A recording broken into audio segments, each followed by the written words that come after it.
We are back, and we are joined now by Dr. Karl Stobbe of Reach Niagara. He led the move to ensure Niagara's homeless population received their COVID-19 vaccinations. Dr. Stobbe, the last I heard was about March 19th. The number was sitting at about 60% of the homeless who had been vaccinated. Where are we today at the end of March? So that information was at the end of the first round of COVID shots, and the number is still around 50 or 60%. We'll be embarking on round two starting next week. And in addition to giving people their second shots, we'll also be inviting anybody who changes their mind to get their first shot at that point. So we're hoping to increase the numbers. Those 40% that opted not to receive their shots, is it because they opted not, or were they just not reached? It'd be a combination of the two. So everyone that was in a physical homeless shelter, they were offered the shot. So many of them, as you can imagine, would be skeptical of vaccines. But there's another large population that are living outdoors in encampments. And our colleagues doing outreach work, they were actually remarkably successful in bringing some of those folks into the shelters to get their shots. But because the vaccine can't be transported, we have to bring the people. And a lot of those folks just were not willing to travel.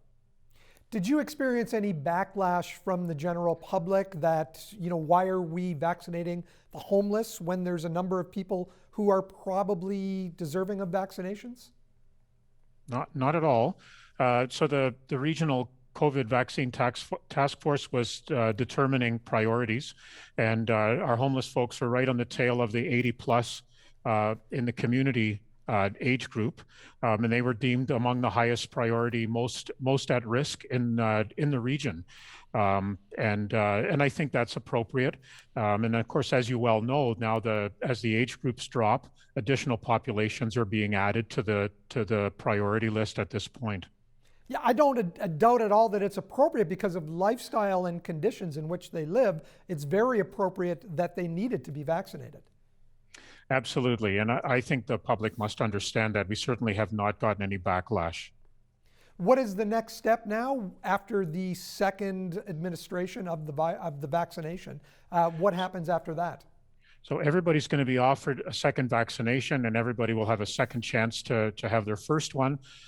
Those that opt to get the first one now, we'll have to figure out how to do a second vaccination. We're not in a position to bring more vaccines into the shelters in the future, but we believe that hopefully it'll be a small number, and that those people will be willing to be taken to one of the mass vaccination sites that are being planned.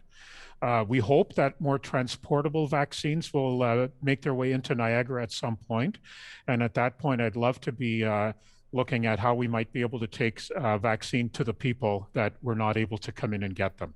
You have formed a really good team at Reach Niagara, 3 doctors, 5 nurse practitioners. You've also finally brought in a nurse as well to step up the medical treatment that you're offering to people who need it.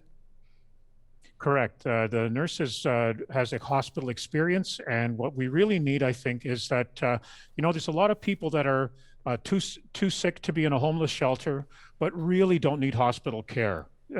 Particularly if they're just recently discharged from hospital, the shelters don't offer much health care. And so what we're trying to do is develop a unit that sort of fits in between there, that helps people that are too sick for shelter, but not sick enough for hospital. And we think that there's that may help a lot in terms of keeping people out of the hospital a little bit longer.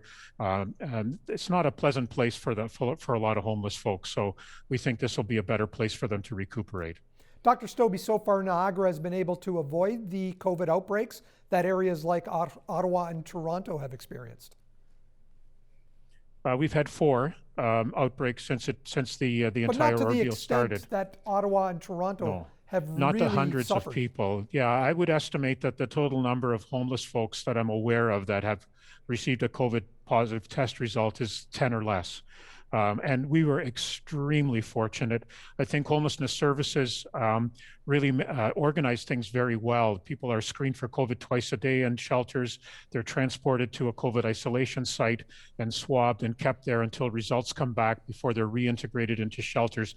There was a lot of work that was done early in the pandemic, which I think has really limited the size of the outbreaks that have been happening. Dr. Stobbe, thanks so much for what you're doing through Reach Niagara to help the homeless. We appreciate your time today. Thank you for your interest.